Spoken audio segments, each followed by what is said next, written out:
রাধে। আপনারা যদি এই মাধববাড়ি আসতে চান তাহলে আপনারা সোজা হাতিবাগানে নামবেন, হাতিবাগান 4 রাস্তার মোড়ে নামবেন, নেবেই বিধান সরণি, বিধান সরণির সামনে দেখবেন স্টার থিয়েটার, তারা বলে দেবে স্টার থিয়েটার, স্টার থিয়েটারটি উল্টো উল্টো ফুটে দেখবেন মাধববাড়ি। মাধববাড়ি এখানে সামনে দেখুন মাধববাড়ি লেখা আছে, মধুসূদন প্রতিষ্ঠিত। এটা একটু ভালো করে দেখে নিন। এইখানে এসে আপনারা দোতলায় উঠে যাবেন, আমাদের দোতলায় মন্দির। চলুন আমরা এবার মন্দিরে যাই।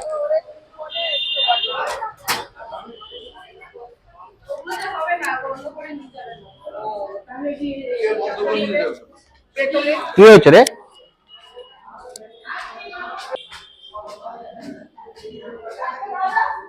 মন্দিরে এলাম, সোজা রাস্তা, কোনো অসুবিধে নেই, চোখ বুঝে আপনারা আসতে পারবেন।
উনিশশো 97 সালে প্রতিষ্ঠা হয়েছে। আর প্রতিষ্ঠিত শ্রী মধুসূদন রায় মহোদয় এবং কনকলতা রায় কনকলতা রায় দেবী। তা প্রতিষ্ঠা করেছিলেন প্রভুপাদ বিনোদ কিশোর গোস্বামী, তিনি গুরু মহারাজ। তখন থেকেই আমাদের বিভিন্ন মানে ধর্মীয় অনুষ্ঠান এবং নানান মহারাজ এবং নানান সাধক তারা এসে পাঠ কীর্তন ইত্যাদি সব কিছুই চলে আসছে। এবং ওনাদের অন্তে তার পুত্রবধূ এবং পুত্ররা কালাচাঁদ তপন রায়, মদন মোহন রায়, মানে বড়দার নাম হচ্ছে মদন মোহন রায়, তপন রায় মানে মেজদার নাম, শেষদার নাম হচ্ছে কালাচাঁদ রায় এবং নদার নাম হচ্ছে নিতাই চাঁদ রায়, তারপরে ছোটদার নাম হচ্ছে জগাদা রায়, যাই হোক চন্দন রায়, যাই হোক তারা যথারীতিভাবে এবং যথা সামর্থ্য অনুযায়ী মন্দির খুব ভালোভাবেই ওনারা পরিচালনা করে আসছেন এবং ভোগ রাগ ইত্যাদি সবকিছুই ওনারা বাবার অন্তে ওনারা সব করে আসছেন। আর আমরা এখানে 3 জন পুরোহিত, একজন আছেন প্রভুপাদ প্রফুল্ল মিশ্র, আমার নাম হরি, আমি অনেক ছোট থেকে এখান থেকে, এবং আরেকজন আছেন তিনি ভোগ টোগ রান্না করেন। আমরা দীর্ঘদিন ধরে এখানে আছি, প্রতিষ্ঠার আগে থেকে আমি আছি আর ওনারা প্রতিষ্ঠার পর ওনারা সব আছে এখানে। এখানে প্রথমে আগে যশোমাধব দেবের রথযাত্রা হতো। এই রথযাত্রা প্রায় অন্তত 50 বছর কাছাকাছি হচ্ছে। সুতরাং এখন ওনার এই রথ আসতো চলে যেত। তা ইনি কর্তা, যে গৃহকর্তা মধুসূদন রায় মহোদয়, তা ওনার মন খুবই খারাপ হয়ে যেত যে মাধব আসে 9 দিন আনন্দ হয় তারপরে চলে যায়, এই জায়গাটা খুব ফাঁকা থাকে, খুবই মন মরা হয়ে বসে থাকতেন, মনটা ভালো থাকতো না। গোবিন্দ মাধব এলো, রথ হলো, সবকিছু হলো, সব ভক্তরা হইচই, প্রসাদের ব্যবস্থা অনেক থাকে, হইচই আনন্দ খুব হতো। তা উনার ছোট্ট থেকে মনে একটা আশা ছিল উনি রাধা মাধব প্রতিষ্ঠা করবে। তা ওনার আস্তে আস্তে আস্তে আস্তে মনের বাসনা জাগ্রত হলো যে হ্যাঁ আমি রাধা মাধব প্রতিষ্ঠা করব। উনি প্রথমে গিয়ে মহারাজ শঙ্করাচার্যের কাছে মতামত দিলেন যে আমি রাধা মাধব প্রতিষ্ঠা করতে চাই, তা আপনি একটু আদেশ করুন। তখন উনি বললেন হ্যাঁ হ্যাঁ আপ कीजिए, রাধা মাধব প্রতিষ্ঠা कीजिए। তা তখন থেকেই তিনি আস্তে আস্তে আস্তে আস্তে বিগ্রহ তৈরি হলো এবং বিগ্রহ যে তৈরি করলেন সে সুন্দরভাবে, ওনার নাম তারকদা। উনি কিছুদিন আগে অন্য জায়গায় বিগ্রহ ছিল, তা ওখানেই তৈরি হচ্ছিল। তা যিনি কর্তা এবং আমাদের যে দাদু যিনি এই মানে বাড়ির কর্তা ছিলেন, তা তিনি ওখানে ওই যাওয়া আসা অসুবিধে, তারপরে এই আজ আসুন কাল দেবো আজ দেবো এইভাবে অনেকভাবে ঘোরাতেন। তা উনি এক কাজ করলেন, উনাকে যথারীতিভাবে যা পারিশ্রমিক ছিল দিয়ে উনি আমাদের বিগ্রহকে এখানে নিয়ে এলেন।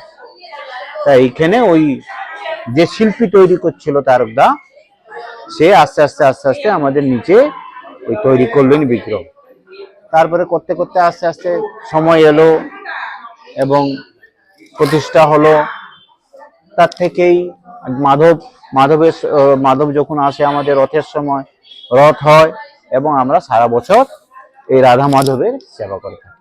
তখন থেকেই রাধা মাধবের সেবা চলছে এবং চলে আসছে এবং হবে, এতে কোনো অসুবিধা নেই। বাৎসরিক অনুষ্ঠান আছে, দোল আছে, প্রতিষ্ঠা দিবস আছে, বড় অনুষ্ঠান হয় রথযাত্রা, দোল, জন্মাষ্টমী ইত্যাদি, যে রাধা মাধবের যেগুলো মানে মুখ্য অনুষ্ঠান সবই হয়। সকালে আপনারা 10টার সময় আসুন, 9:30 থেকে 10টার ভেতরে আসুন, পুজো দেওয়া যাবে, কোনো অসুবিধা নেই।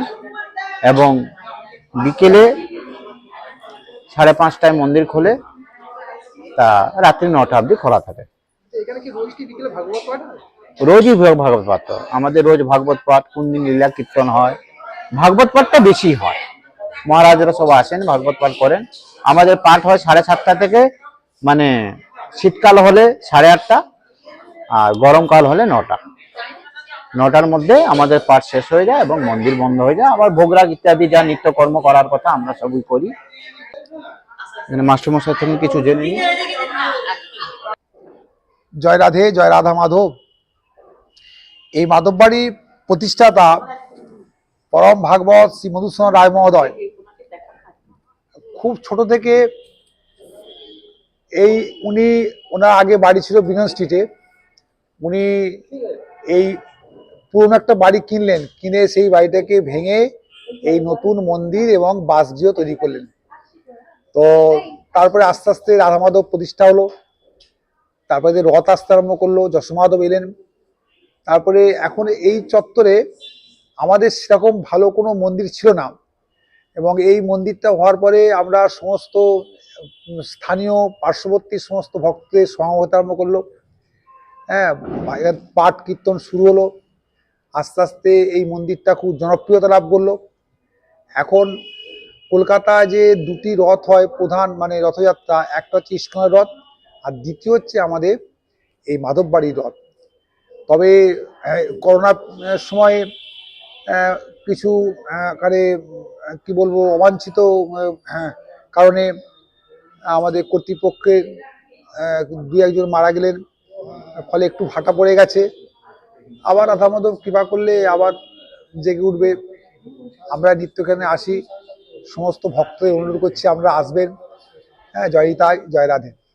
এখানে যেমন ভাবে অন্যান্য মন্দিরে 5 ভোগ 6 আরতি তা হয়ে থাকে, এবং তার সঙ্গে সঙ্গে পাঠ কীর্তনও হচ্ছে।